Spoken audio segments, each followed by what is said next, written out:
Hey everyone, and welcome to RUBIN'S Mind Lab, where we break down the latest research into what it really means. Ever wondered how we best understand mental health challenges after a brain injury, and if the way we measure them truly matters? Today we're diving into a fascinating study that looks at understanding the complex mental health issues that can arise after a traumatic brain injury, or TBI. It's a big deal because TBIs are pretty common, and the mental health stuff that comes along with them can be really tough to deal with. Think about it. A brain injury isn't just a physical thing, it can really mess with how people feel and behave afterwards. The researchers in this study wanted to figure out a better way to categorize and understand these mental health problems after a TBI. They've developed something called the HiTOP-TBI model. It's an empirical taxonomy, which sounds fancy, but basically means they use data and statistics to group similar symptom patterns together. Instead of using the old, rigid categories like depression or anxiety, they're looking at broader, more interconnected patterns of problems. They took 57 different symptom and personality traits and organized them into a hierarchy. Think of it like a family tree for mental health issues after a brain injury. At the very top of this tree is general problems, basically a measure of how severe things are overall. Then it splits into two main branches, internalizing problems. Things like sadness, worry, and withdrawal, and externalizing problems. Things like anger, impulsivity, or substance use. Beneath those branches, there are 7 more specific factors. This whole structure helps get a more detailed picture of what's going on. Now, even with this cool new model, there were some practical questions. How do you actually measure these broad dimensions? The original model was built using complex statistics, and that's not always easy for everyone to use in everyday research or in a clinic.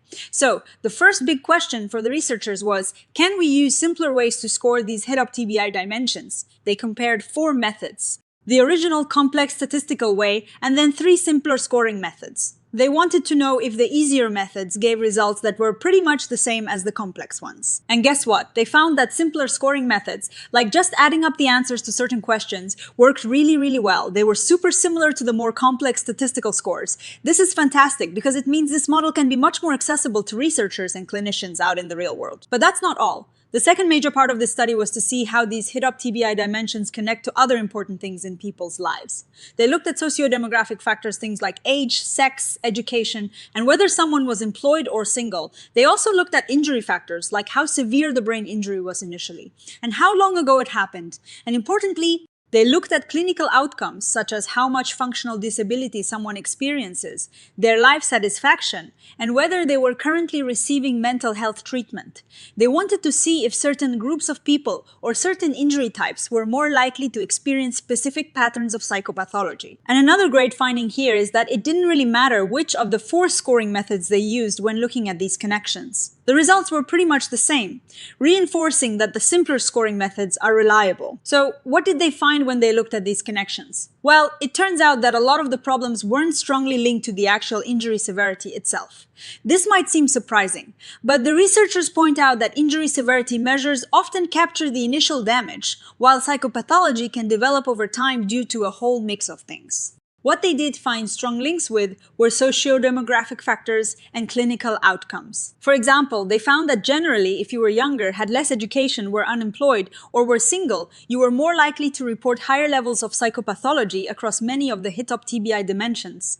This is important because it suggests that these life circumstances can play a significant role in how people experience mental health challenges after a brain injury. They also noticed that males tended to score higher on the externalizing dimensions, which aligns with some previous research. Interestingly, internalizing problems weren't reported at higher levels in females, which is a bit different from what we often see in the general population, suggesting a potential unique vulnerability for internalizing issues following TBI. As for injury factors, the study found minimal associations. Things like the initial severity of the TBI, measured by things like the Glasgow Coma Scale score, or the duration of post-traumatic amnesia, didn't strongly predict the level of psychopathology on the HiTOP-TBI model. And the time since injury also didn't show a strong, consistent connection when looked at in this group analysis.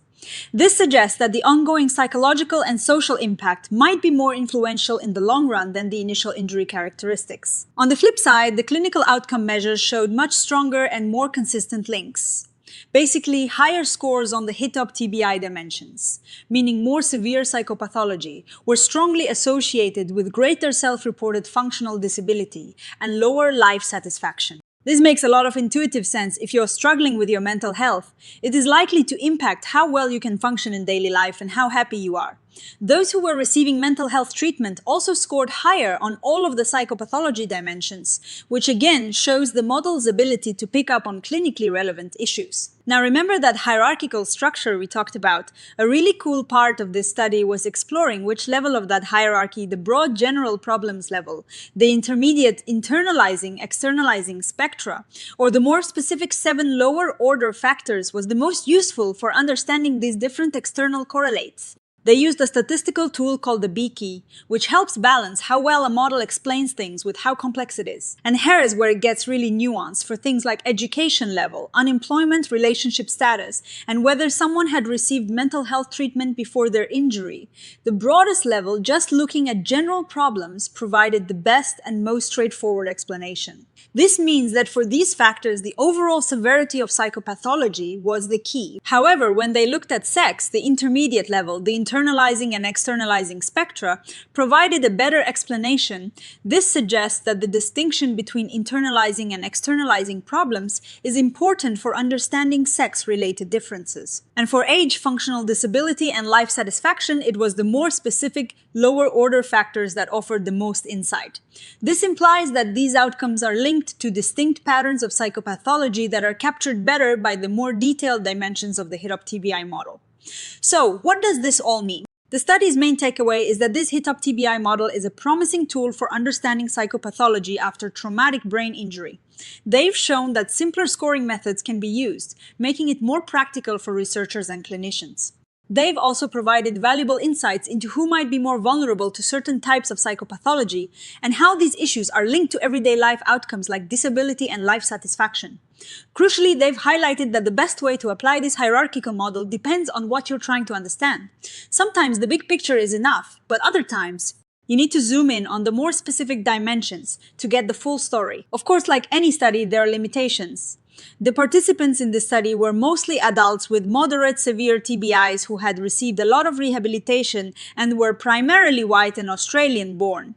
So we need to be careful about generalizing these findings to people with mild TBIs, younger individuals, or those from different backgrounds. They also didn't look at the most granular level of the 57 individual symptoms, and future research could explore interactions between multiple correlates. But overall, this research is a significant step forward in how we conceptualize and measure mental health after TBI. It moves us away from a one-size-fits-all approach and towards a more nuanced, data-driven understanding that can hopefully lead to better support and interventions for those affected by brain injuries. The HiTOP-TBI model, with its dimensional and hierarchical structure, offers a promising path for future research and clinical practice. What do you think about this approach to understanding mental health after TBI? Let us know in the comments below. If you found this video helpful, please give it a thumbs up, subscribe to RUBIN'S Mind Lab for more breakdowns of fascinating research, and hit that notification bell so you don't miss our next episode. Thanks for watching.